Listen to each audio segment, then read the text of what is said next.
கேட்குங்களா? கர்த்தருடைய பரிசுத்த நாமத்துக்கு மகிமை உண்டாவதாக. நாம் வாரம் ஒரு பகுதி நம்ம பார்த்து கொண்டு வருகிறோம். அதே மாதிரி கடந்த வாரத்தில் நம்ம ஒரு பகுதி பார்த்தோம். வெள்ளிக்கிழமை நமக்கு ஒரு பகுதியை நம்ம வாசித்து அதை தியானித்து தேவன் சமூகத்தில் நம்ம கடந்து செல்வது நமக்கு வாய்க்கமாக பார்க்குறோம். அதே மாதிரி இன்னைக்கு தினத்தில் அந்த மார்க்கு 5ஆம் அதிகாரத்தில் நம்ம பார்க்கும்போது அதனுடைய பகுதி எத்தனை வசனம் பார்த்தீங்களா? கவனிச்சிங்களா? 30 எவ்வளோ இருக்குது? 47 45 5ஆம் அதிகாரம் 43 வசனம் தமிழில்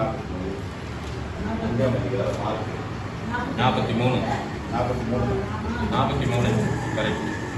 அப்போ 22 முதலிருந்து நம்ம பார்க்கும்போது அங்க ஒரு பேய் பிடிச்சவன் இருப்பான் இல்லைங்களா? நாங்க பார்க்கும்போது இல்லை 15 நிமிஷம் அப்புறம் ஒரு 2 அப்போ நம்ம பார்க்கும்போது வேதத்திலேருந்து நம்ம பார்க்கும்போது எத்தனோ விதத்தில் நம்ம இந்த உலகத்தின்படி பார்க்கும்போது வேதம் நம்ம படிக்க வேண்டியதாக இருக்குது. அதுதான் இல்லைன்னா நமக்கு புரியாது. நம்ம பைபிள் ஸ்டடியில் பார்க்குறோம், தேவனுடைய வார்த்தையை நம்ம கேட்கும்போது உலகத்தினுடைய நம்ம பாதையில் நம்ம போகும்போது சட்டுன்னு ஜபான் பதிஞ்சிருக்கு. ஆனால் வேத வசனம் நமக்குள்ள அதிகமாக பதியது இல்லை. காரணம், உலகத்தில் யார் இருக்கிறாங்க? சாத்தான் இருக்கிறான். அதனால தேவன் ஆவியா இருக்கிறார். ஆனா ஆவிக்குரியவர் ஆவி சிந்தையில இருப்பார்கள் வேதம் சொல்லுது. அதனால நம்ம ஆவியில நம்ம நிரப்பப்படும் போது, ஆவியில நம்ம இருக்கும்போது தான் ஆவிக்குரிய பிள்ளைகளா நம்ம வளர முடியும். அதனால தான் உங்களுக்கு பயமுள்ள ஆவி தரல, ஞானமும் தெளிவி ஆவியை தந்திருக்கிறேன் என்று நம்ம ரோமர் புஸ்தகத்துல நம்ம வாசிக்க முடியும். அதே மாதிரி பார்க்கும்போது நம்ம எதை சிந்திச்சாலும் அந்த பகுதி முற்றிலுமா நம்ம கத்துக்கிறவங்களா இருக்கணும்னு என்னுடைய வேண்டுகோளா இருக்கிறது. அதே நேரத்தில் எந்த பகுதி எடுத்தாலும் நமக்கு புரியும். அதுதான் ஏன்னா சுசேஷமே நம்ம பார்க்குறோம். அதே நேரத்தில் ஏன் அதை பார்க்குறோம்னா, அந்த முதல் பகுதியில் பார்க்கும்போது அக்கறைக்கு முதல்ல 4ஆம் அதிகாரத்தை பார்க்கும்போது அக்கறைக்கு நம்ம போவோம் என்று சீசர்களோடு கூட அங்கே ஒரு பேய் பிடிச்சவன். எத்தனை பேய்னா எத்தனை பேய்ங்க? 2000 பேய் பிடிச்ச ஒரு மனுஷன் இருப்பான். அவன் செங்கல்னால கட்டப்பட்டோம். அதே நேரத்தில் அவன் சமாதியில கூடுகிறவனா இருப்பான். அவன் கூக்குரல் இடுகிறவனா இருப்பான். அவனுடைய வாழ்க்கை எல்லாமே ரொம்ப கஷ்டமான நிலைமையில் இருக்கிறவனா காணப்படுவார். அப்போ பார்க்கும்போது என்னை ஏன் இப்போ வந்து துன்பத்துக்கு வந்தியா தேவகுமாரனே அப்படின்னு கேட்பான். இல்லை, நீ இவனுக்குள்ளேருந்து ஒரே ஒரு வார்த்தை தான் சொல்றாருங்க இல்லைங்களா? ஏது சொல்றது? இவனை விட்டு நீ வெளியே போ அப்படின்னு சொல்லும் போது, எங்களை அனுப்புறது இருந்தா நீங்க பாதாளத்துக்கு அனுப்பிச்சிடாதீங்க, அங்க பந்தி கூட்டம் அதிகமா இருக்குது பாருங்க. அவன் சொல்ற வார்த்தை கூட நம்ம கவனிக்க வேண்டியதாக, அதிகமா பந்தி கூட்டம் இருக்குது. அதனால என்ன பண்ணுங்க, அங்க அனுப்பிச்சிட்டு பார்க்கும்போது அது கீழே நம்ம பார்க்கும்போது எவ்வளவு அந்த பந்திகள்னு பார்க்கும்போது 2000 பிசாசு. அப்போ அந்த மனுஷனை விட்டு அவன் அது போகும்போது அநேக காரியங்கள் ஏசு சொல்றாருன்னா, அப்புறம் அங்க இருக்கிற ஜனங்க இவரை கவனிக்கிறாங்க. அந்த 2000 பேர் பிடிச்சவனை கவனிச்சு நீங்க இந்த கிராமத்தை விட்டு போயிடுங்க அப்படின்னு சொல்றாங்க. அவர் சொல்லும்போது அவர் என்னன்றாரு, நான் உங்களோடு கூடவே நான் வரேன் அப்படின்னு. யார் கேட்கறது? அந்த சேனா பிடிச்ச அவன் பேர் இல்லைங்க. பேர் இருக்குதா? இல்ல.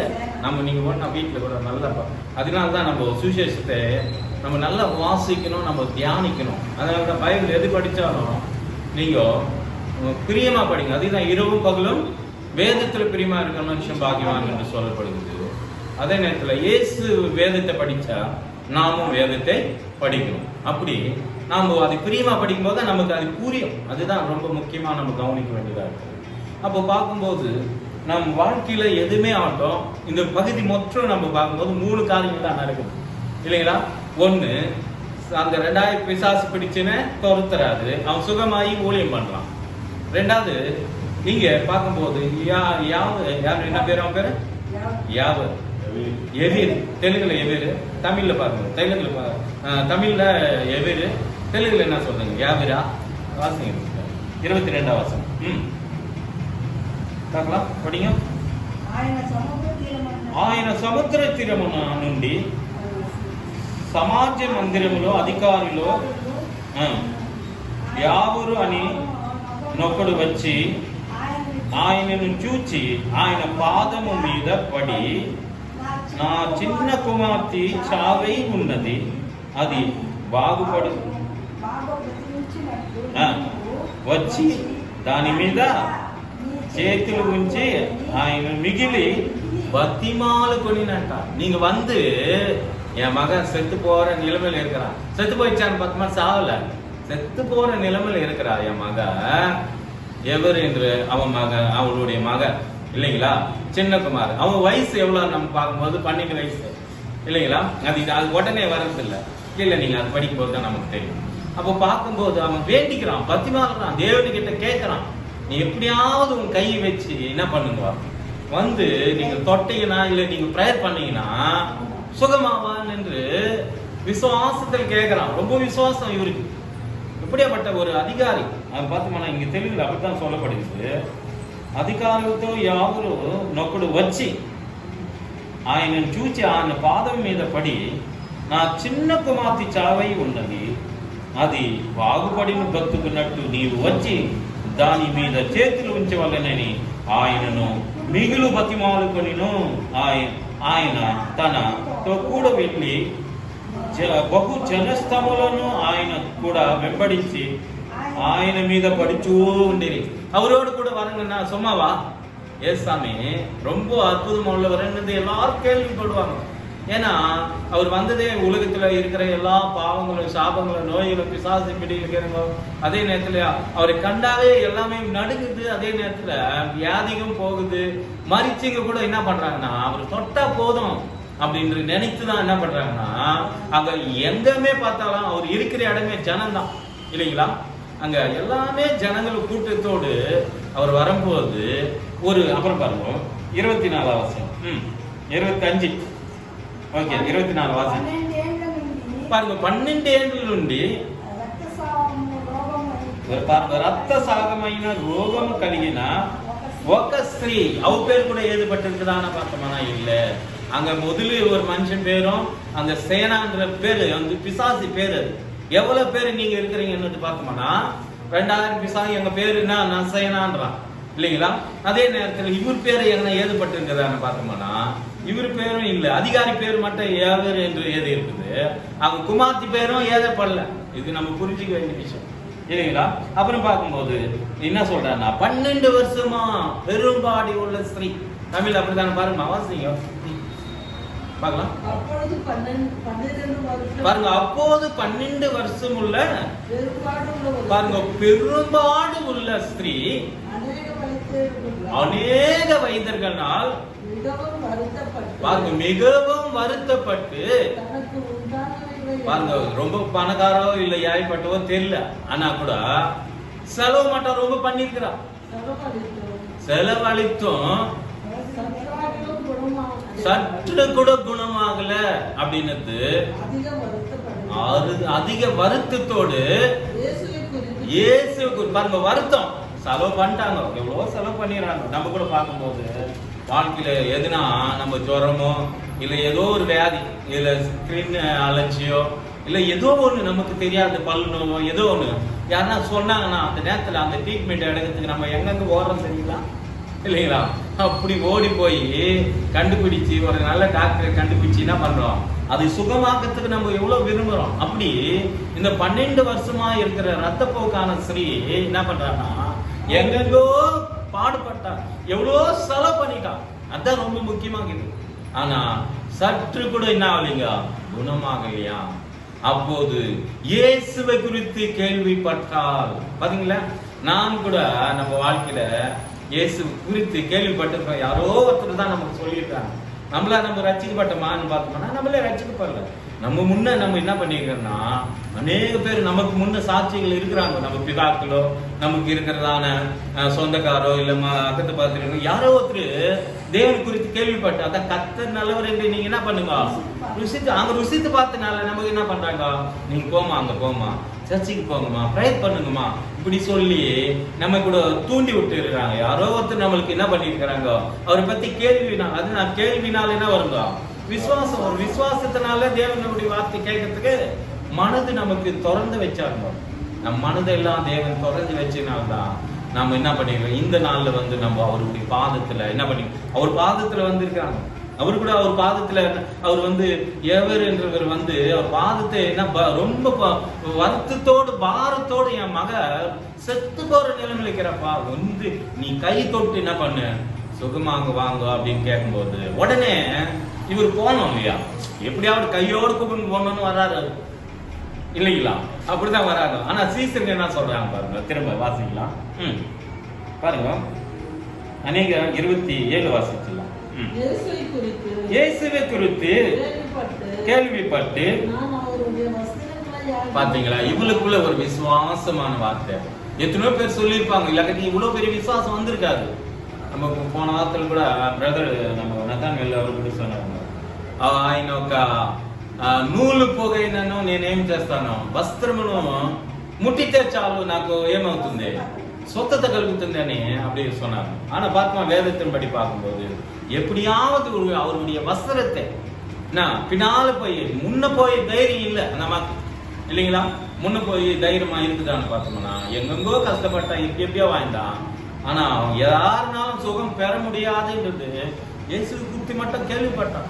அந்த கேள்விப்பட்ட உடனே எங்க ஜனங்க மத்தியில போயிட்டு பின்னிட்டு போய் பின்னால் தான் போயிருக்கிறாங்க இல்லைங்களா, வஸ்திரத்தை என்ன பண்ணிருக்காங்க, தொட்ட மொத்தத்திலே என்ன ஆயிடுச்சிங்கன்னா பாருங்க, வாசிக்கலாம். ஜன கூட்டத்துக்குள்ளே அவருக்கு பின்னால், இதுதான் நம்ம கவனிக்க வேண்டியதா இருக்கு. அவருக்கு முன்ன வரலீங்க, இல்ல சைட்ல வரல, இந்த பக்கம் லெப்ட் ரைட்ல கூட வரல, முன்னும் வரல. ஆனா பேக் சைடு என்ன பண்ணிருக்கிறா, தம் வஸ்திரத்தை என்ன பண்ணிருக்கிறாங்க, தொட்டாங்க. தொட்ட மாத்தத்துல அவருக்குள்ள இருந்து ஒரு வல்லமை புறப்பட்டது. அதுதான் வல்லமை. உனக்குள்ள எனக்குள்ள கூட தேவன் வல்லமை வச்சிருக்கிறார், தெரியுங்களா உங்களுக்கு. அவருடைய வல்லமை நம்ம என்ன பண்ணுதுன்னா, அப்பப்போ நம்ம ஜெபிக்கிறதுக்கு அவர் வல்லமை இருந்தாதான் நம்ம ஜெபிக்க முடியும். இயேசுவோ பார்க்கும்போது அந்த நம்ம 22, 26 மத்தியில பார்க்கும்போது அவர் என்ன பண்ண, அடிக்கு ஒரு வாட்டி போய் பிதாவின் இடத்துல போய் கேட்டு வராருங்க, ஜெபம் பண்ணிட்டு வராருங்க. நீங்க சோதனைக்கு உட்படாமல் ஜெபம் பண்ணுங்கன்னு சொல்லி கொடுக்குறாருங்க. நம்ம ஜெபமே, பரலோக ஜெபமே என்ன பாருங்கன்னா என்ன சொல்றாங்க, பரலோகத்தில் எங்க பரமபிதாவே நாம் சீசன் கேட்கறாங்க, ஜெபிக்கு தேவையில்லை தெரியலப்பா, எங்களுக்கு கத்துக் கொடுங்க அப்படின்னு கேட்கும்போது சொல்றாரு இல்லைங்களா, அருமையா நமக்கு அப்ப சொல்லி கொடுக்கும்போது ஏசு இப்படி நீங்க ஜெபம் பண்ணுங்க. அப்புறம் யோவான்ல கூட நம்ம வாசிக்க முடியும், இது வரைக்கும் என் நாமத்துல நீங்க கேட்காதுக்கிறீங்களே, என் நாமத்து நிமித்தம் பிதாவின் இடத்துல நீங்க வேண்டிக் கொள்ளுங்க. அப்ப பாருங்க, நம்ம கூட ஏசு நாமத்தை நம்ம ஃபர்ஸ்ட் சொல்றோம்னா, ஏசு நாமத்துல நம்ம போய் பிதாவின் இடத்துல கேட்டு மறுபடியும் ஏசு நாமத்திலே முடிக்கிறோம். அதுதான் தேவன் கேட்கிறாரு அந்த ஜெபத்தை. ஏன்னா இயேசு கூட நல்ல ஒரு அருமையான அந்த யோவான்ல 11ஆம் அதிகாரத்துல நம்ம வாசிக்க முடியும், எப்போதும் என் ஜெபத்தை கேட்கிறவரேன்னு சொல்லி இருப்பார். எப்போது நான் ஜெபிச்சா எனக்கு நீங்க செவி கொடுக்குறீங்க, நம்ம ஜெபம் கூட அப்படித்தான் இருக்கணும். அப்போ இவருக்கு ஒரு விசுவாசம், யாருக்கு, இந்த பெரும்பாடியில் உள்ள ஸ்திரீக்கு என்ன விசுவாசம்னா, எப்படியாவது பின்னால் போய் நான் என்ன பண்ண போறேன், எத்தனையோ கேள்விப்பட்டுட்டேன், இந்த சின்ன விஷயத்தை நான் போய் என்ன பண்ண போறேன், தொட்டுறேன். அவர் முன்ன போய் தொட முடியாது, பேக் சைட்ல தொட முடியாது, இந்த பக்கம் தொட முடியாது. ஜனம் மசா போயிருக்கிறாங்க, என்ன பார்க்க போறாங்க, நம்ம கூட அப்படிதான் நினைச்சுக்கிறோம். இவ்வளவு ஜனம் போயிருக்கிறாங்கப்பா, அந்த ஜனங்களை என்ன யாரு கண்டுபிடிச்சுக்குவாங்க அப்படின்னு நம்ம நினைச்சுக்கிறோம். ஆனா இயேசு வல்லமே அது எப்படி வரும்னு நமக்கு தெரியாது. அதனால்தான் வெளிச்சம் வந்தது. நம்ம ஏசாயா புத்தகத்துல நம்ம வாசிக்க முடியும், 66:1 வாசிங்க பாருங்க. 61 வாசி. 61 வாசிங்க. 61 எழும்பி பிரகாசி, உன் ஒளி வந்தது, கர்த்தருடைய மகிமை உன்மேல் உதித்தது, இதோ இருள் பூமியையும் பாருங்க, காரில் ஜனங்களை மூடும், ஆனாலும் உண்மையில் கர்த்தர் இருப்பார். பாருங்க, உண்மையில் கர்த்தர். அப்படி தேவன் என்ன பண்ணாங்க நம்ம மேல அப்ப பார்க்கும்போது எவ்வளவு பாதையோடு கவலையோடு இவரை கூடவே அழைச்சிட்டு போகணும்னு பார்க்கும்போது இவர் ஒரு அங்க மத்தியில் ஒரு சம்பவம் நடக்குது இல்லைங்களா? இந்த 12 வருஷத்துக்கு தான் இந்த ஸ்திரியை பார்த்து அங்க வர வேண்டியதாக்கியது. அவர் பின்னால வசத்தை வந்து என்ன பண்ண வேண்டியதாக்குது, தொட வேண்டியதாக்கியது. தொட்ட மாற்றமே புறப்படுகிறது. புறப்பட்டு மட்டுமே அவர் கேட்கிறார். பாருங்க, வாசிக்கலாம். 28. వెంటనే ఆమె రక్తదారము కట్టెను గనుక శరీరములో ఉన్న బాధ நல்ல வாசிங்க. பாருங்க, உடனே அவருடைய உதரத்தின் உடல் நின்று போனதா, அந்த வேதனை நீங்கி ஆரோக்கியம் அடைந்தது. பாருங்க, நம்ம கூட கவனிக்கணும். எத்தனை ஊழியக்காரங்க கூட நம்ம ப்ரேயர் பண்றாங்க. என்ன ப்ரேயர் பண்றாங்க நீங்க கவனிச்சிருப்பீங்க இல்லைங்களா? ஊழியக்காரங்க வந்தா அநேக சுகத்தை கொடுப்பாங்க. அவரு ஜபம் பண்ணா அநேக வியாதி போயிடும், உடனே உங்களுக்கு குணம் கிடைக்கும். இது கிடைக்குதுங்களா? நிச்சயம்தான். காரணம் எப்படி நிச்சயம்னா, என்னை விசுவசிக்கிறவன் என்னை காட்டில் என்ன பண்ணுவான், பெரிய காரியங்கள் செய்வான் என்று தேவன் ஒவ்வொருத்தருக்கும் பகிர்ந்ததான வரங்களை தேவன் கொடுக்கிறார். அந்த வரங்களை குறித்து நம்ம பார்க்கும்போது எங்க நம்ம பார்க்க முடியும்னா, எங்க பார்க்க முடியும் சொல்லுங்க? வரங்களை குறித்து தேவன் நமக்கு சொல்லி தந்ததான ஒரு பகுதி இருக்கு இல்லைங்களா? வரம், இப்படிப்பட்ட வரங்களை உங்களுக்கு நான் கொடுக்குறேன்னா, அப்போ நம்ம மத்தியில் கூட 10ஆம் அதிகாரத்தில் பார்க்க முடியும், லூக்கால பார்க்க முடியும், யோவான்ல பார்க்க முடியும். நாங்க உங்களுக்கு நான் என் அதிகாரத்தை கொடுக்க, நீங்க போய் என்ன பண்ணுங்க, அந்த அதிகாரத்தை எடுத்துக்கின்னு நீங்க போய் அதை பயன்படுத்துங்கன்னு சொல்றாரு. நம்ம கூட தேவன் அதிகாரம் கொடுத்துருக்காரு. ஜெபிக்கிறதுக்கு ஒரு அதிகாரம் கொடுத்தாரு. நம்ம எப்ப ஜெபிச்சிங்களா? அப்போ பார்த்தோம்னா ஒரு காலத்துல நம்ம ஜெபிக்கிறீங்க இல்ல, தேவனை தேடுறீங்க இல்ல, தேவனுக்கு பிரியமான காரியங்கள் செய்யறீங்க இல்ல, தேவனை சிந்திக்கிறீங்க இல்ல. அதே நேரத்துல தேவனை யாருன்னே நமக்கு தெரியாத நிலைமையில இருந்தோம். நாமோ அறியாத அந்நியர்களா இருந்தோம்.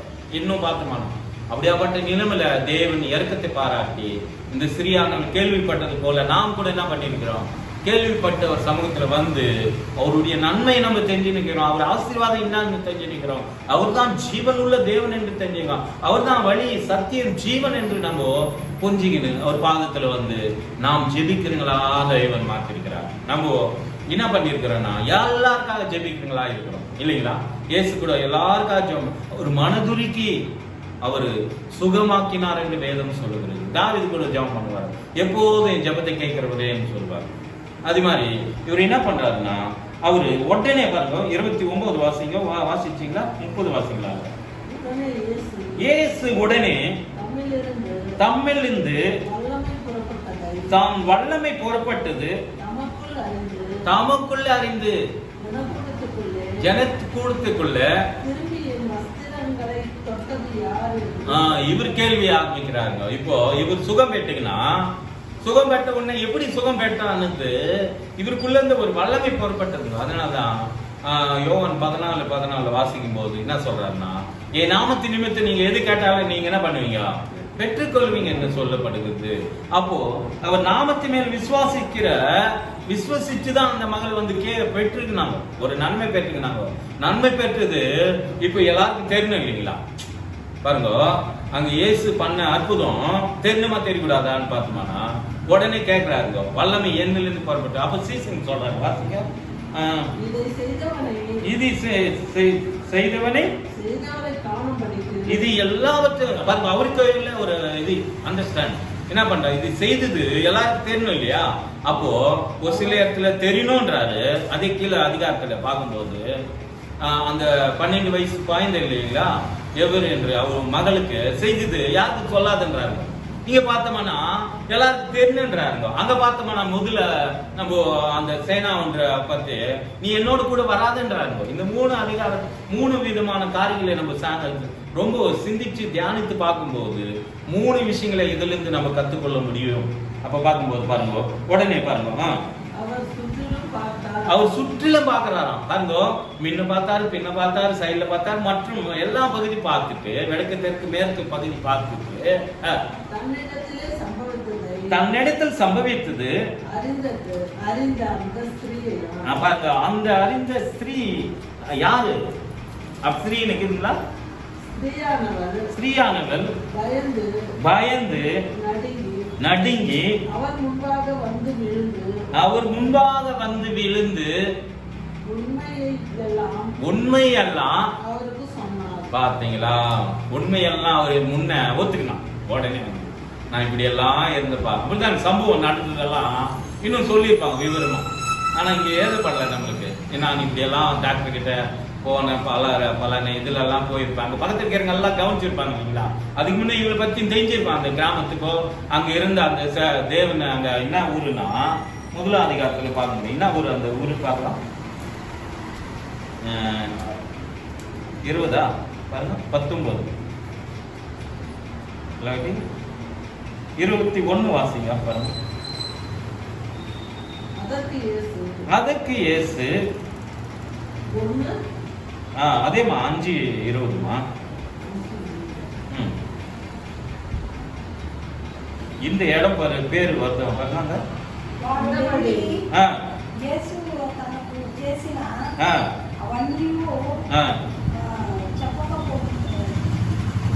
எது படிக்கிறீங்க? 20 5:20 படிங்க. அந்தபடியே அவன் போய் இயேசு தமக்கு செய்தது எல்லாம் தெக்கோபோலி என்ற நாட்டிலே பிரசித்த பண்ணி தொடங்கினார். அங்க இருந்த அந்த நாட்டு பேர் என்னங்க? தெக்கோபோலி இல்லைங்களா? அப்படித்தானே? தெக்கோபோலி என்று அந்த அது பக்கத்துல தானே இவரு அங்கதானே வர்றாரு. அது வரும்போது தான் இந்த சம்பவம் நடக்குது. அங்க எவரு வர்றாரு. எவரு வர்றது இல்லாம அங்க பார்க்கும்போது உடனே தான் இந்த சம்பவம் பக்கத்துலேயே தான் நந்தன் வரும் இல்லைங்களா? நம்ம பார்க்கும்போது அந்த உடைய தெக்குపోలి ప్రకటించి ఆరంభించి అందరూ ఆశ్చర్యపడిరంట. அப்ப அந்த ஆச்சரியம் நடக்குது. இந்த ஒரு சம்பவம் நடக்குது. உடனே என்ன பண்றாருன்னா இந்த மகளை வந்து பார்க்கும்போது 31 வசனத்தை வாசிக்கலாம் பாருங்க. 31 வாசிங்க, 32 வாசிங்க. இதை செய்தவனை காணும்படிக்கு பாருங்க. இதை செய்தது யாருக்கு செய்யுமோன்றது அவர் சுற்றிலும் பார்க்கிறாரு. தன்னிடத்திலே சம்பவித்தது அறிந்த உடனே அந்த ஸ்திரீயானவள் என்ன பண்றா? முன்ன வந்து பயந்து நடுங்கி இதுக்குதா பாருங்க. நம்மளுக்குள்ள பயங்குதா இல்ல ஒரு நடுக்குங்குதா? தேவன் என்ற ஒரு கௌரவங்குதா நம்மளுக்கு? ஏன்னா எந்த நேரத்திலும் நம்ம தேவன் சுஷ்டி பண்ணி இருக்கிறாரு, நமக்கு உயிர் கொடுத்திருக்கிறாரு. ஒவ்வொரு நாளும் நம்ம என்ன பண்றாருன்னா தம் வல்லமினால என்ன பண்றாருன்னா மூடுறாருங்க. அதனால்தான் நான் எத்தனை முறை தான் உங்களை நான் அழிச்சாலும் தன் தன் செட்டைக்கு கீழே அழிக்கிற போல உங்களை நீங்க தப்பு பண்ணும் போதோ இல்ல நீங்க குறையா இருக்கும் போதோ நான் பிதாவின் நேரத்துல என்ன பண்றேன்னா உங்களுக்காக ஒரு நாளும் ஒரு செகண்டும் நமக்காக ப்ரேயர் பண்றாரு. தெரியுங்களா? இயேசு கிறிஸ்து ஒவ்வொரு நிமிஷமும் நம்ம எங்க விலகிடுறோமோ எங்க தூரமா போயிடுமோன்றதுக்கு ஒன்னா கொலைசர் 3:1 வசனத்தை வாசிங்க பாருங்க. முதலாம் வசனம் 3:1 நம்ம பாருங்க. பிதாவின் வலது பாசத்துல அவர் எப்படி நீங்க கிறிஸ்துவுடனே கூட இருந்து இருக்கிறது உண்டாதானால் பாருங்க. கிறிஸ்து தேவனுடைய வலது பாசத்தில் வீழ்த்திருக்கிற இடத்தை உள்ள மேலானவர்களை தேடணுமா? நம்ம எப்பவுமே கீழானது குறித்து நம்ம கவலைப்படக்கூடாது. நம்ம பிரயாணம் கூட நம்ம ஜெபம் பண்ணோம். முதலா தேவன் ராஜ்யத்தை நீதி தேடுங்க, பின்பு எல்லாமே உங்களுக்கு என்ன பண்ணுவான்? கூட்ட கொடுக்கப்படும். அப்ப கொடுக்கறதுக்கு தேவன் ரெடி. ஆனா நம்ம பெற்றுக்கிறதுக்கு நம்ம ரெடியா இருக்கிறோம். ஆனா ஒரு சிலது தேவன் செய்த நன்மை. அதனால்தான் நம்ம சங்கீதம் 103 வாசிக்க முடியும். அவர் செய்த சகல உபகாரங்களை நீ என்ன பண்ணக்கூடாதான்? வரக்கூடாது. அப்ப நம்ம கடைசி ஜபத்துல நம்ம பண்றோம். அப்பதான் ஒரு சிலர் பார்த்தோம்னா அப்பா ஜபம் முடிச்சிட்டாங்க மாதிரிக்குதப்பா எந்த சந்தோஷமா இருக்கிறாங்க. ஒரு சிலர் வாழ்க்கையில் அப்படித்தான். கடைசி என்ன சந்தோஷம்? அதான் நீங்க ஆரம்பம் என்ன அற்பமா இருந்தாலும் முடிவு சம்பூர்ணமா இருக்கும்.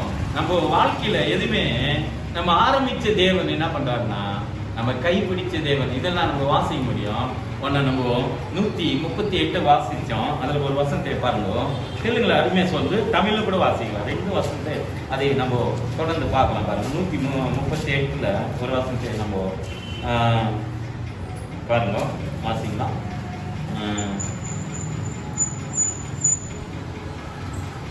7 வசனத்தை வாசிங்க, தமிழ்ல தெலுங்குல 2 வாசிங்க. நான் துன்பத்தின் நடுவில் நடந்தாலும் நீர் என்னை உயிர்ப்பிப்பி என் சத்துருவின் கோபத்துக்கு விரோதமாக நீ உன் கையை நீட்டுவி. பாருங்க, உனது வலது கரம் என்னை ரட்சித்தது. யார் சொல்றது? இது தாவீது சொல்றாருங்க இல்லைங்களா, ஒரு மகாராஜா இல்லைங்களா. அவரு என்ன தெலுங்குல பாருங்க வாசிங்க சிஸ்டர். ನಾನು ಆಪದలో చిక్కబడి ఉన్నాను, నీవు నన్ను బ్రతికించిదవు. நான் சத்ரு, அதுதான் சத்ருக்காக கூட நம்ம என்ன பண்ண சொல்றாருங்க, அதுக்காக ஷோம் பண்ண சொல்றாருங்க. உன் சத்ருவா இருந்தா கூட நீ நம்ம நேசிக்க முடியுதா? சத்ருவுனா உடனே ஏதோ ஒன்று நம்ம பண்ணது அவங்களுக்கு என்ன பண்ண, அவங்களுக்கு ஏதோ ஒன்று நடந்துடணும். கை ஒஞ்சி விடுறா, கால் ஒஞ்சி விடுறாரா, அவங்க நாசனமா போய்கிறா, இப்படி சொல்றாருங்க. நம்ம ரோமர்ல பார்த்தோம் அதுக்கு முன்ன ஒரு சண்டேல பார்க்கும்போது, உன் சத்துருக்களே நீங்க என்ன பண்ணுங்க, பகிக்காதீங்க, சபிக்காதீங்க, நீங்க என்ன பண்ணுங்க, ஆசீர்வதிங்க. இப்படியாப்பட்ட வார்த்தைகளை தேவன் நமக்கு கற்றுக் கொடுத்துருக்காருங்க. நம்ம பரலோக பிதா எவ்வளவு அன்பு. அதனால்தான் என்ன ஏன்பா நல்லவர்னு சொல்றீங்க, என் பிதா தவிர யாருங்க, இயேசு நல்லவரே இல்லைங்களா? பார்த்துமானா இயேசுவே ரொம்ப நல்லவர். அவர் செய்த காரியங்கள் எல்லாம் அவர் இன்னும் எபிரேயர் புஸ்தகத்தை 10ஆம் அதிகாரத்தை 38ஆம் வசனத்துல சொல்லும்போது, அவர் நன்மை செய்கிறவராகவே என்ன பண்ணிருக்கிறாரு, பூமி எங்க சுற்றி திரிந்தாராம். ஒரு நாளைக்கு நம்ம நன்மை செய்யறோமா? பக்கத்துல இருக்கிறவங்களுக்கு ஒரு தண்ணி கொடுக்கறதோ, இல்ல ஒருத்தருக்கு ஒரு ஏதோ ஒண்ணு நம்மனால முடிஞ்ச ஹெல்ப், நம்மனால முடிஞ்ச நல்லது. தேவன் நல்லவராகவே பாருங்க. ஒரு வார்த்தை, அந்த வார்த்தை மட்டும் வாசிக்கலாம். ரொம்ப பிடிச்சான எனக்கு அந்த ஒரு வசனம். அதான் நல்லது செய்யறதுக்கு அவர் என்ன பண்றாருன்னா சுற்றி தெரிந்தாருங்களாம். நாம் கூட சுற்றி தெரியுங்களா? அதனால தாங்க அந்த ஸ்ரீயான ரொம்ப 12 வருஷமா கூட வாசிக்கலாம். அது வாசி பண்ணி சொல்றேன். எபிரேயர் 10:12 38 சாரி,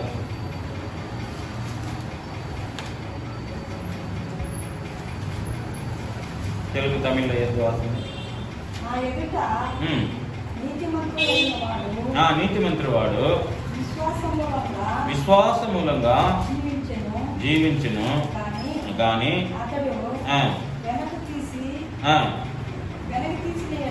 వెనక్కి తీసిన ఎడల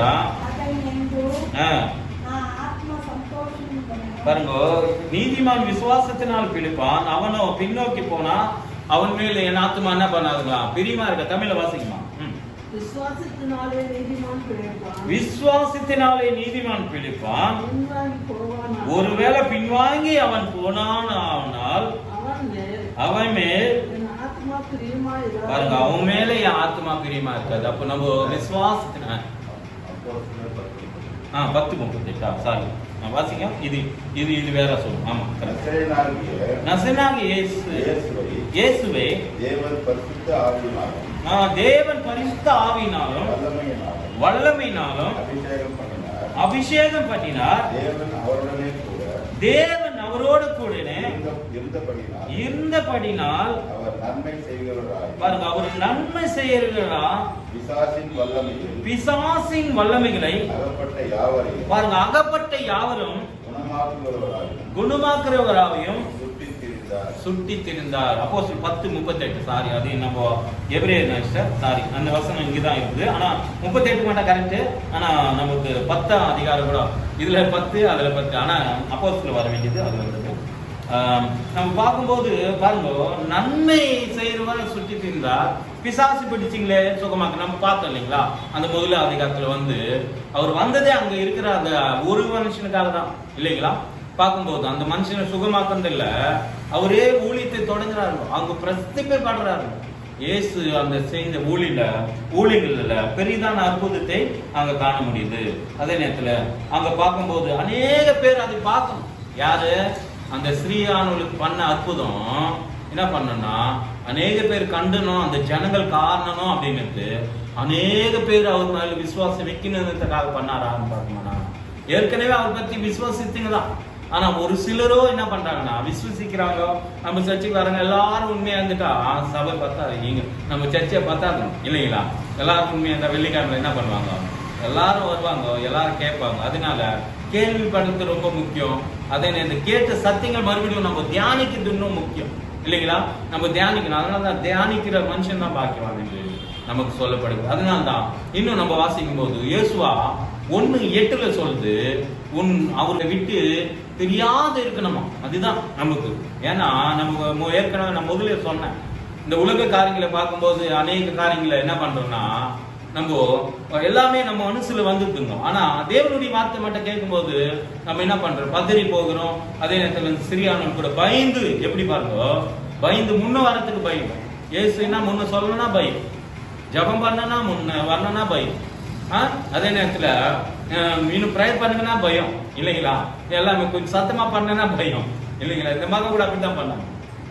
நம்ம ஜபமே எதுக்கு இங்க பண்றோம், மத்த கத்துக்கிறதுக்காக. ஜபம் எதுக்கு பண்றோம், நம்ம இங்க வந்து கத்துக்கணும். நம்ம கத்துக்கிற மாதிரி அவங்களும் கத்துக்கிறாங்க. அதுதான் பவுல் சொல்றாங்க, நான் எப்படி வாழணும் அதே என்னை பார்த்து நீங்களும் பின்பற்றுங்க அப்படின்னு சொல்லுவாங்க ஒரு வாரம் இல்லைங்களா. அப்ப பார்க்கும்போது நாம எல்லாருக்கும் மாதிரியா இருக்கிறதுக்காக கிறிஸ்து அடிச்சோடுகளை பின்பற்றவே நம்மளை தேவன் தெரிஞ்சுக்கினாரு.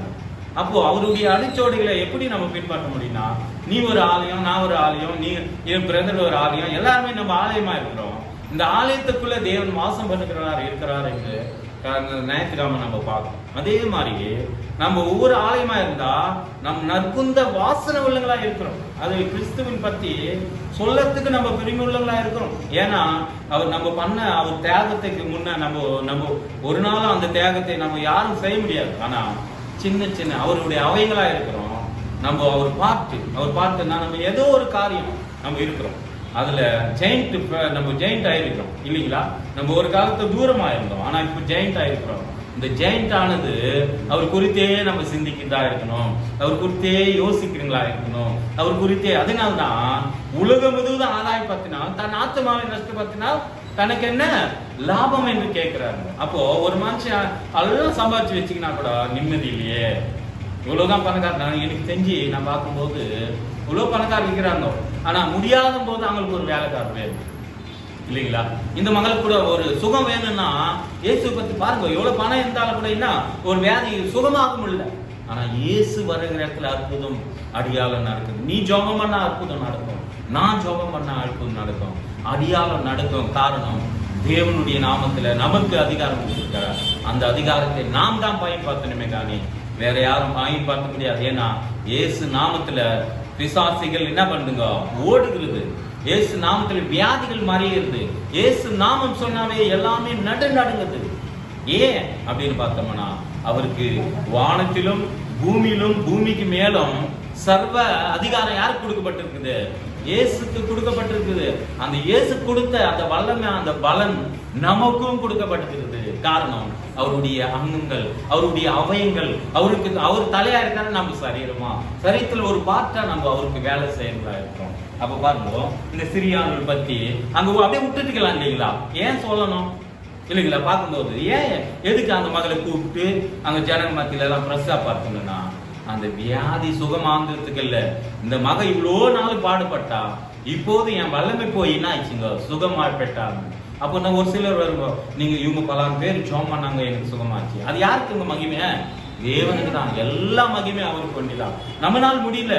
நம்மளால எதுனா நம்ம சத்தங்களுக்கு கூட நம்ம ஜெபிக்கும் போது, ஒருவேளை நீ ஒரு சொல்லுவாங்க, ஒரு ஊழியக்காரர் நாங்க போய் ஜெபம் பண்ணும் போது ஏந்து உக்காந்துக்கிறாங்க அப்படின்னா எப்படி இருக்குங்க. 4 நாள் அதை 11ஆம் அதிகாரத்துல யோவான்ல வாசிக்க முடியும். 4 நாள் வரைக்கும் வெயிட் பண்றாருங்க லாசர் கிட்ட வரும்போது இல்லைங்களா. 4 நாள் உடனே வந்தா ஏதோ கொஞ்சம் உயிராச்சுன்னு இருக்கும், இவர் ஏதோ வந்து ஜெபம் பண்ணிட்டா நல்லா ஆயிடுச்சு அப்படின்னு சொல்லுவாங்க இல்லைங்களா.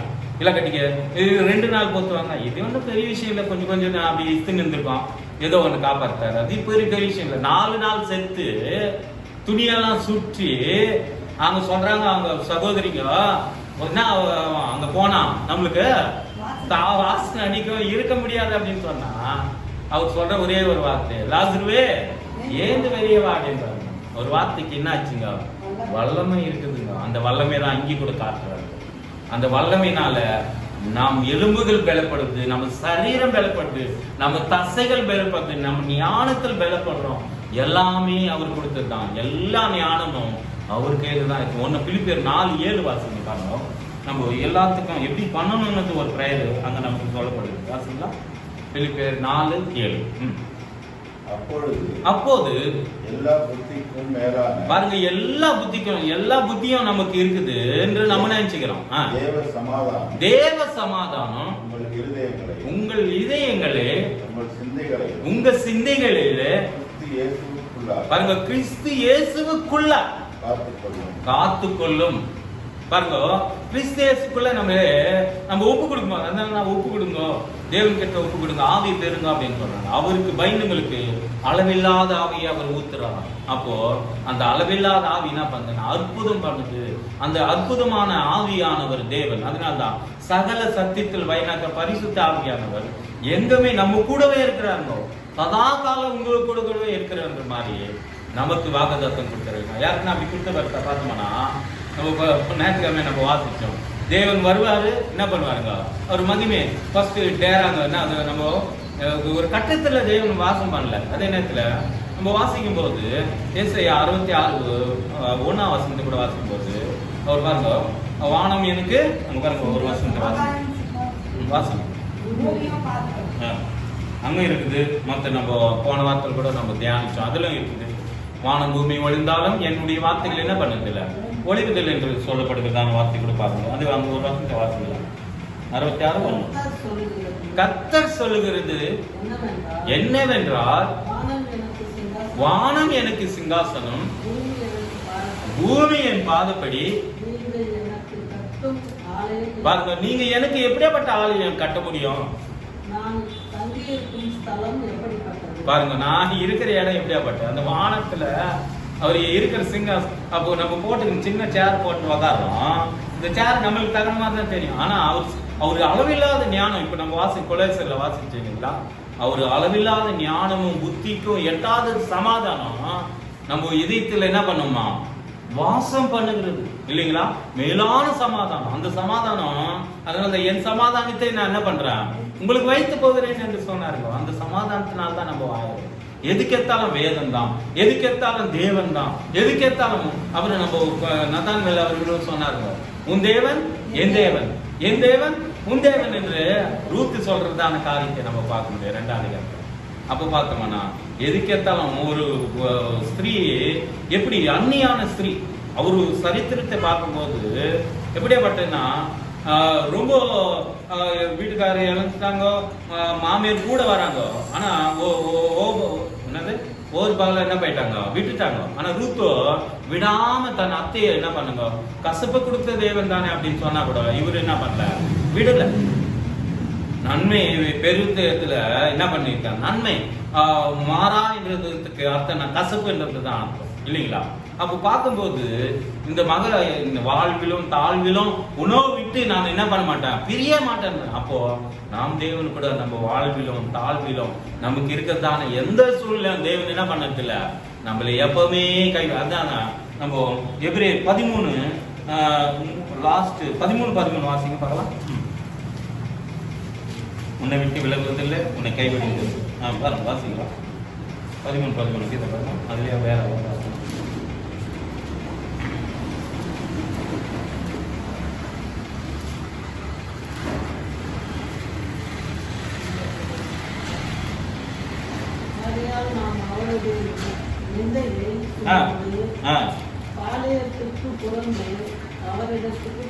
அப்படி இல்லையா, உன்னை விட்டு விலகுவதில்லை வாசனை 5 வாசனம். ஓகே. நீங்கள் பண ஆசை இல்லாதவர்களா இருந்து உங்களுக்கு இருக்கிறவர்களை போதும் என்று எண்ணுங்கள். பாருங்க, உங்களுக்கு இருக்கிறது போதும் என்று எண்ணுங்கள். நான் உன்னை விட்டு விலகுவது, பாருங்க, உங்களை விட்டு நான் விலகுவதில்லை, உன்னை உன்னை கைவிடுவதும் இல்ல சொல்லியிருக்கிறார். அவர் சொல்லியிருக்கிறாரே அப்படின்னு சொல்றதான காரியம். அப்போ நம்மளை விட்டு விலகாத தேவன் நம்மோடு கூட இருக்கிறார் இல்லைங்களா? நம்ம எப்பவுமே விடுறது இல்லைங்க. நம்ம தான் நினைச்சுக்கிறோம், ஒரு கஷ்டம் வந்துட்டா, பாதை வந்துட்டா, கண்ணீர் வந்துட்டா, ஒரு பிரச்சனை வந்துட்டா, அதுக்குதான் நீங்க துன்பப்படும் போது நீங்க என்ன பண்ணுங்க, சோத்திரம் பண்ணுங்க நினைக்கிறீங்க அவசரம். நம்ம சோத்திரமா வரதில்ல வாயிலிருந்து. சந்தோஷம் வரும்போது சங்கீதம் பாடுங்கன்னு நிக்குது, ஆனா சங்கீதம் பாடுறது இல்லையே. எப்பங்க நம்ம சங்கீதம் கத்துக்குவோம்? அதனாலதான் ரொம்ப பாட்டுங்க. அதனாலதான் வராதுக்கு முன்னே நீங்க ப்ரிப்பேர் ஆகி வாங்கன்ற பாட்டு கூட என்ன பண்ணுங்க, இங்க வந்து தேடிக்காதுங்க. நீங்க பாடுறது நீங்க வீட்லயே நீங்க எப்பனா பாடலங்க. தேவனை எப்பவுமே துதிப்பது. அதனால தாவீது நல்ல வார்த்தை சொல்றாரு, எக்காலத்திலும் கர்த்தரை நான் என்ன பண்ணுவேன், ஸ்தோத்திரிப்பேன். அவர் துதி என் வாயில இருக்கும். அப்ப நான் ஒரு ராஜாவா இருந்து எப்பவுமே துதிக்கிற அனுபவம் இருக்குது அவருக்கு. உனக்கு எனக்கு துதிக்கிற அனுபவம் இருக்குதா? அந்த அனுபவம் இருந்தா நம்ம என்ன பண்ண மாட்டோம், இங்க வந்து தேட மாட்டோம். தேட வேண்டிய அவசியம் இல்ல. இன்னைக்கு நான் வெள்ளிக்கிழமை போக போறேன், இந்த பாட்டை நான் பாடுவோம் நிச்சயத்துன்னு வந்துருங்க.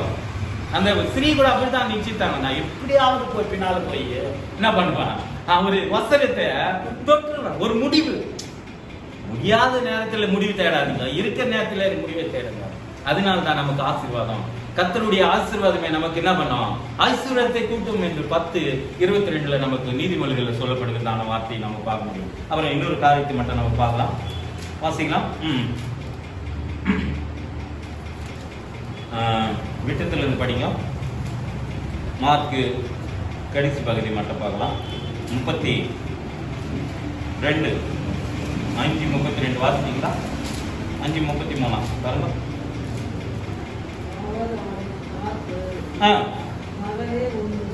பாருங்க, மகனே உன் விசுவாசம் உன்னை ரட்சித்தது. இப்ப பாருங்க, உன் விசுவாசம் உன்னை ரட்சிக்குது, என் விசுவாசம் என்ன ரட்சிக்குது. வேற விசுவாசம் எதுவும் பண்ண முடியாது. நீங்க விசுவசிச்சுன்னா தேவனுடைய மகிமை காணுவீங்க, நான் விசுவசித்து அவரோட மகிமை காணும். அவங்களுக்குன்னு ஒரு தனி வாழ்க்கை இருக்குது இல்லைங்களா? நம்ம விசுவசிக்கும் போது தான் அவருக்கு மகிமை காண முடியும். அப்ப நீ விசுவசித்தா தேவனுடைய மகிமை காண முடியும். அந்த மகள் அவ்வளோ ஜனங்க இருக்கிறாங்க, இவ்வளவு வியாதி உலகம் இருந்துக்க மாட்டாங்களா? அநேக பேர் இருந்துப்பாங்க. ஆனா அவ ஒண்டிதான் விசுவசிச்சா, அதனால மகிமை காணா. நீ நானும் இவ்வளவு பேர் இருக்கட்டும், ஆனா அவரை விசுவாசிக்கும் போது அவருடைய மகிமை நம்ம காண முடியும். விசுவசிக்கிறவனுக்கோ தேவனுடைய மகிமை கண்டார்கள், காணார்கள், கண்டார்கள் என்று நம்ம 44 வாசிங்க. யோவான்ல 11:44 பாருங்க. அந்த வசனத்தை வாசிங்கன்னா 44 யோவான் 11:44.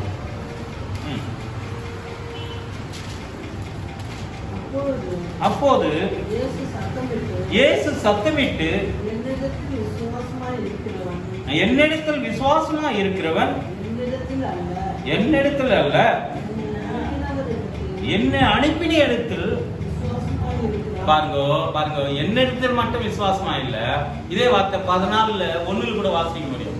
நீங்க கலங்காத திகையாதுங்க, என்னிடத்தில் விசுவாசமா இருக்கிற போல தேவனிடத்திலும் விசுவாசமா இருங்கன்றது வார்த்தை நம்ம 14:1 வாசிக்க முடியும். அதே மாதிரி இங்க பாருங்க, మీ హృదయమును కలవరపడకుడి, దేవుని యందు విశ్వాసముంచుడి, నా యందు విశ్వాసముంచుడి அப்படின்னு சொல்லு. போதும் பாருங்க. அப்போ என்னிடத்துல விசுவாசமா, அப்போ பிதாவினிடத்துல கூட நம்ம என்ன பண்றோம்னா விசுவாசமா இருக்கிறோம். இயேசு சொல்றாரு. அப்போ இந்த மகள் வந்து அந்த விசுவாசத்தை கண்டு ரட்சிப்பு பெற்றது மட்டுமல்ல, விசுவசிக்கிறவனுக்கு எல்லாம் நடக்கும் இல்லைங்களா? அந்த நடந்த காரியத்தை பார்க்கும்போது 30 வாசிங்க. அப்புறம் பாருங்க, அப்புறம் பாருங்க 36 வசனத்தை பாருங்க. இப்போ வந்து பாருங்க, இவ்வளோ வசனத்துல ஒரே வசனத்தை மட்டும் தான் வசனத்தை வாசிச்சோம். இந்த இது இப்போ 22-35 வரைக்கும் அவர் பத்தியே எதுவுமே கண்டுக்கிறது இல்லை இல்லைங்களா? இப்போ வந்து பாருங்க, அப்போ பாருங்க அங்க வராங்க, உடனே போதகர் வந்து பாருங்க வாசிக்கலாம். 35 வாசிங்க. அவர் இப்படி பேசிக்கொண்டிருக்க, இன்னும் பேசினே இருக்கிறாருங்க. இங்க பக்கத்துல இப்ப பார்த்தோம்னா யாருன்னா நம்ம கூட அப்படிதான் யோசிங்க. இவர் வருவாருன்னு காத்து நிக்கிறேன்னா வெளியே வந்து மீட்டிங் வச்சிருக்கிறேன். வீட்டுக்கு சீக்கிரம் வர மாட்டேங்குது தேவையில்லையா? நம்ம வீட்டுல இருக்கிற போன் 10 வாட்டி பண்ணுவாங்க, நம்ம எடுக்க மாட்டோம். ஏன்னா மீட்டிங்ல பிஸியா இருப்போம். நான் கூட அப்பப்போ தேவன் ஊழியர் போனே எடுக்க மாட்டேன். அப்ப எனக்காக போது அவங்க பண்ணுவாங்க, என்னதான் மனுஷன் தெரியலப்பா இவரு என்ன பண்ணல மாதிரியா, இவரு நடுவில் வந்து இந்த 12 வயசுமான ஸ்திரீயை குத்தி ஜனங்களை குத்தி பேசி கேள்விப்பட்டது மறுபடியும் அது விசாரியே அப்படி யார் தொட்டாங்க இதெல்லாம் அவசியமா அப்படின்னு சொல்லும் போது சீசன் வந்து உடனே கேட்கிறாங்க.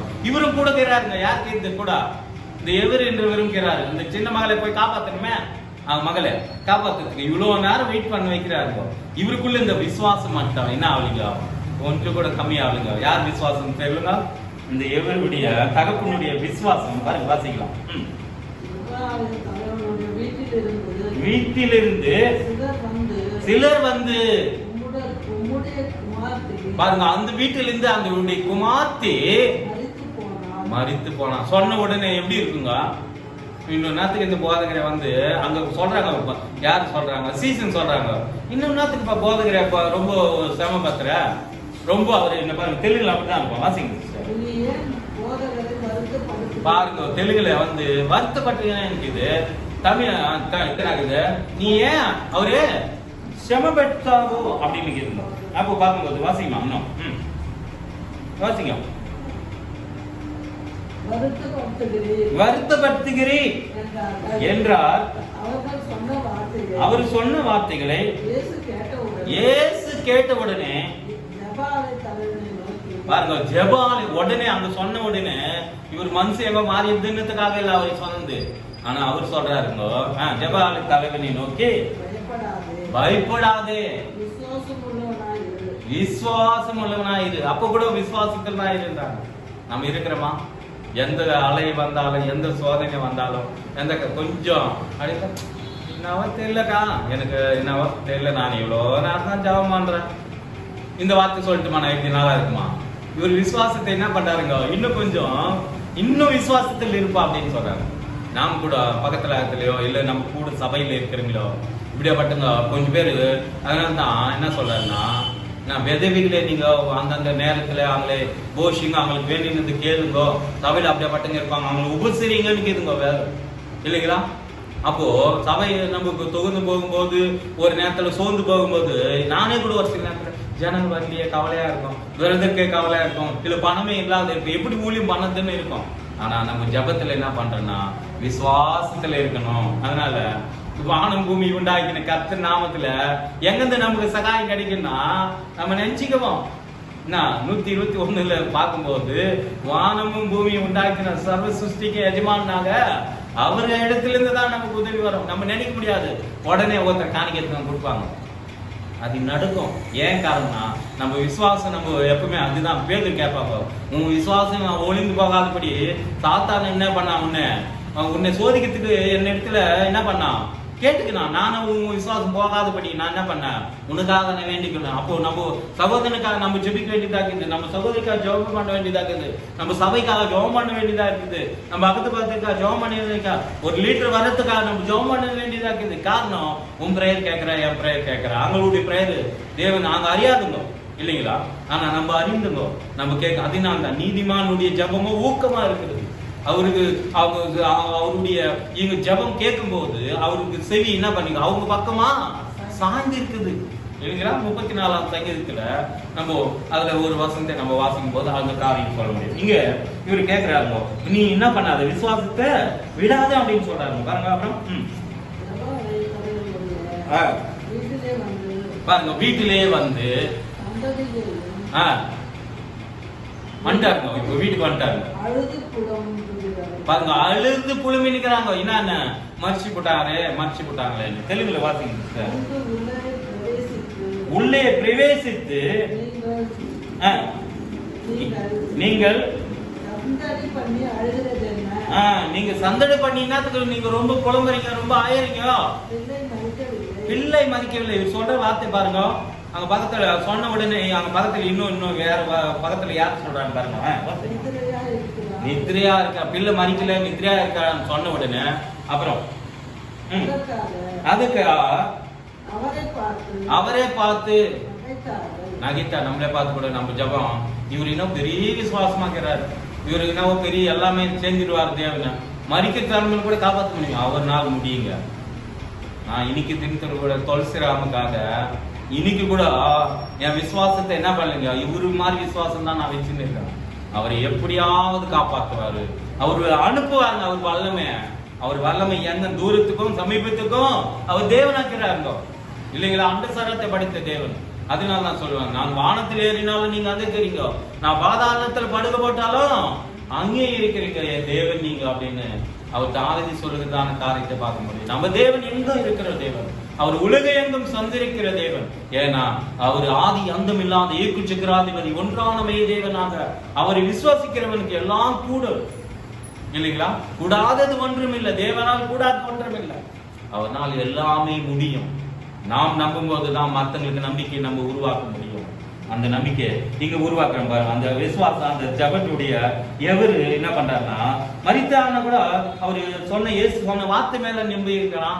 வந்தத்துல இருந்து அவனுடைய விசுவாசம் என்ன பண்ணீங்க, பின்னிட்டு போல. அதனால்தான் ஒருவன் கலப்பை மேல கைவிட்டவன் பின்னிட்டு பார்க்க கூடாது. நம்ம லோத்து வாழ்க்கையும் அவங்க மனைவி வாழ்க்கையை பார்த்தோம்னா திரும்பி பார்த்து நான் உப்பு தூணா மாறிட்டாங்க இல்லைங்களா? திரும்பி பார்க்காதன்னு தான் சொன்னாருங்க அந்த வாழ்க்கையில. அப்போ நீ நான் கூட இயேசு மேல விசுவாசமாக இருக்குமானா உலகத்தை பத்தியோ இல்ல மற்ற பிரச்சனை பத்தி பேசுறதோ நம்ம வாயிலிருந்து என்ன பண்ணக்கூடாதுங்க. இதுதானா என் வாழ்க்கையா, இப்படிதானா நான் ஏழையாவே இருக்கணுமா அப்படின்னா, நீ ஏழையா இருக்கிறது உன் விசுவாசம். அதனால நீ அப்படியே தான் இருப்ப. என்ன தேவன் ஆசீர்வதிப்பாருன்னு சொல்லுங்க இல்லைங்களா? அவர் தான் சொல்றாங்க, வானம் பூமி உண்டாக்கின கர்த்தருடைய ஆசீர்வாதம் உன் மேல் வந்து தங்கன்னு சொல்லுங்க. நீங்க சபிக்காதீங்க, ஆசீர்வாதிங்க. நீ யாரு ஆசீர்வதிக்க அவங்க ஆசீர்வதிக்கப்படுவாங்க இல்லைங்களா? உன் வாயில் தானே ஜீவன நன்மை வச்சிருக்காரு. அப்போ இங்க சொன்னாருங்க, இயேசு இன்னும் மரிக்கல, நித்திரையா இருக்கிறான். உடனே போய் என்ன பண்றாரு பாருங்க, யாரும் இட்டுன்னு போறாரு பாருங்க. 3 பேரை மட்டும் தான் இட்டுன்னு போறாரு, மற்ற சீசரெல்லாம் வெளியே நிக்க வைக்கிறாங்க பாருங்க. வாசிக்கலாம். அதுக்காக அவரை பார்த்து நகைத்தாங்க, சிரிச்சாங்க. நம்மள கூட சிரிப்பாங்க ஒரு சிலர். சிரிச்சா நீ அது பெருசா நினைக்காத. ஏன்னா தேவன் தான் பெரியவரா இருக்கும்போது இது மத்தவங்களை எல்லாம் நீ சின்னவனா நினை. அப்போது தேவன் பெரிய காரியங்களை உங்க மத்தியில செய்வார் என்று நம்ம விசுவசிக்க வேண்டியதா இருக்குது. அப்புறம் பாருங்க, அவர்கள் எல்லாரும் வெளியே போக பண்ணி பிள்ளையை தகப்பனையும் தாயையும் தம்மோடு வந்தவர்களையும் அழைத்துக் கொண்டு பாருங்க, பிள்ளை இருந்த இடத்துக்கு பிரவேசித்து தெலுங்குல அருமையா சொல்றது பாருங்க. பிள்ளையுடைய கையை பிடிச்சாராம். அப்புறம் சின்னதானி நீ செய்யப்பட்டு பாருங்க 37 மட்டும் வாசிங்க. தெலுங்குல அருமையா சொல்லுங்க. பேதுரு யாக்கோபு అయిన సహోదరుడు, అది தமிழ்ல இல்லீங்களா? பாருங்க, பேதுருவையும் யாக்கோபின் சகோதரனையும் யோவானையும் தவிர வேற யாவரும் பாருங்க, தம்மோடு வரத்துக்கு இவங்க மட்டும் தான் விசுவாசிக்கிறாங்க. மத்தவங்க எல்லாம் அவிவிசுவாசம் இருக்கிறதுனால தான் பாருங்க ஒரு சில நேரத்துல தேவன் அவிவிசுவாசத்துல அற்புதம் பண்ணது இல்லைங்க.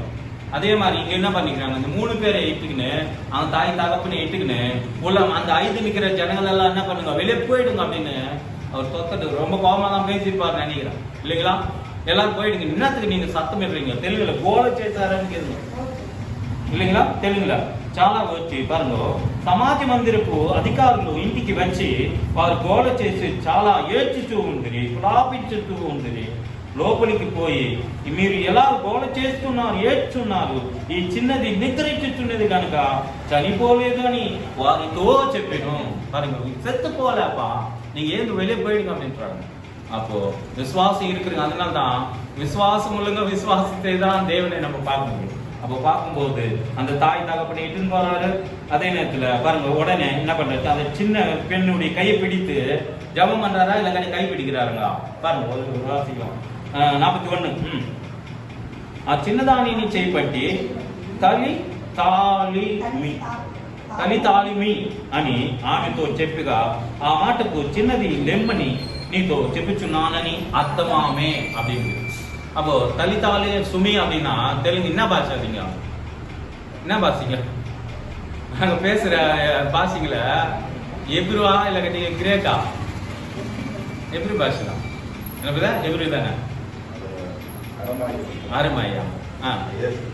ஏசு பேசினா ஒரு வார்த்தை நம்ம தெலுங்குல வந்த டிரான்ஸ்லேஷன்னால தலிதாலி சுமி அப்படின்னா சின்னதுன்னதுக்கு அர்த்தம், சின்ன பெண்ணே அப்படின்னதுக்கு. அப்புறம் பாருங்க கீழே உடனே எவ்வளவு வயசுன்னு சொல்ற பாருங்க, 42 வாசிக்கலாம். பிள்ளையின் கையை பிடித்து பாருங்க தலிதாலி சுமி சிறு பெண்ணே எந்திரே என்று அர்த்தமாமே. உனக்கு சொல்லுகிறேன் அர்த்தமாமே. அப்புறம் உடனே சிறு பெண் எழுந்து நடந்தார். உடனே எழுந்து நடக்கிற அவ வயசு பாருங்க கீழே, அவர் 12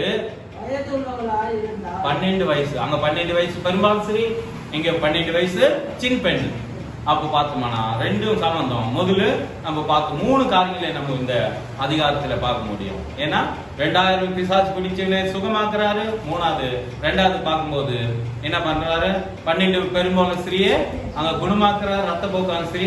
3வது இந்த சின்ன பெண் வயசு பார்க்கும்போது இது நம்ம ஞாபகத்துக்காக தான் இல்லைங்களா. 12 வயசு இந்த சுசேஷ புத்தகத்தில் எல்லா புத்தகத்தையும் நமக்கு இருக்குது. உடனே என்ன பண்றாரு பாருங்க, லாஸ்ட் வசனம். பாருங்க, ஆங்கள் மிகுந்த ஆச்சரியப்பட்டு பிரமித்தார்கள். பாருங்க, ஒருவருக்கும் அறியாதபடிக்கு பாருங்க. நீங்க போய் என்ன பண்ணாதீங்க, யாருக்கு நீங்க இத கட்டளையா கொடுக்குறாரு தேவன், அவளுக்கு ஆகாரம் கொடுங்க. நீங்க யாருக்கும் போய் சொல்லாதீங்கன்னு தெலுங்குல அருமையா சொல்லப்படுகிறது. அதே நேரத்துல உடனே ஆகாரத்தை கொடுத்து அந்த மகளை என்ன பண்ணுங்க, பலப்படுத்துங்க அப்படின்னு சொல்லி அங்க முதிக்கிற காரியத்தை நம்ம பார்க்க முடியும். நம்ம வாழ்க்கையில கூட ஒரு சிலது தேவன் சொல்றாரு, ஒரு சில இடத்துல சொல்ல வேணாம்னு சொல்றாரு. அதை நம்ம புரிஞ்சிக்க வேண்டியதா இருக்குது. சொல்ல வேணாம்னு அதுக்கு வரைக்கும். ஏன்னா பாருங்க, என்னைக்கு எவருக்கு தெரியக்கொண்டா கட்டிகா புத்தி வர்றது மாதிரி சொல்லிக்கிறாங்க. அப்போ உடனே அங்க புத்தி வந்திருக்கோம், சொல்லாமபடி அங்க வாங்கியிருப்பாங்க. அங்க மத்தியில தான் நம்ம பார்க்க முடியும். என்ன பண்ணாருங்க, நீ போய் எல்லாருக்கும் சொல்லுனா எல்லாரும் மத்தியில வச்சு அவர் பிரபலமா பண்ணாருங்க அந்த ஸ்ரீ. ஆனா இங்க பார்க்கும்போது சொல்லாதன்றாரு. அப்போ தேவன் எதுவுமே நன்மைக்காக தான் என்ன பண்றாருங்க, ஒரு சில இடத்துல சொல்றாரு, ஒரு சில இடத்துல சொல்லாது. அவர் அற்புதத்தை கூட. அப்போ நம்ம கூட நம்ம வேதத்தை ரொம்ப புரிஞ்சிக்கும் போது நம்ம ஒரு அதிசயம் அற்புதத்தை எங்க சொல்லணும் எங்க சொல்லக்கூடாதுன்னு தேவனே நமக்கு கற்றுக் கொடுக்குறாரு. அதே நேரத்துல சொல்லாம நம்மளால நன்மை பெற்றுங்க நம்ம சொல்லாத என்ன பண்ண முடியாது. நம்ம வாசிக்க நம்மளுக்கு செய்த நன்மையை நம்ம சொல்லாத எப்பவுமே ஆட்டோம். நல்லது பெற்றுங்க போய் எதனா சொல்லாத இருக்க முடியுமா? சொல்லாதன்னா தான் அதிகமா சொல்லுவோம் இல்லைங்களா. நம்ம வாய் அப்படிப்பட்ட இதையா இருக்கும். ஆனா தேவன் ஒரு சிலது சொல்லவானா சொல்றாரு. ஒருவரும் கூட்டக்கூடாதது கூட்டுக்கிறவரும், ஒருவரும் திறக்கூடாதது திறக்கிற தேவனா அவர் தான் இருக்கிறார். எல்லா காலத்திலும் நம்ம அவர் பலப்படுத்துகிறா இருக்கார். இந்த பகுதியில நம்ம கற்றுக்கொண்டு பாடத்துக்காக தேவனுக்கு நன்றி சொல்லலாம். கடைசியா எழுந்து எல்லாரும் ஒரு சின்ன பாடலை நம்ம பாடலாம். தேவன் தாமே மகிமைப்படுவாராக. ஆமென்.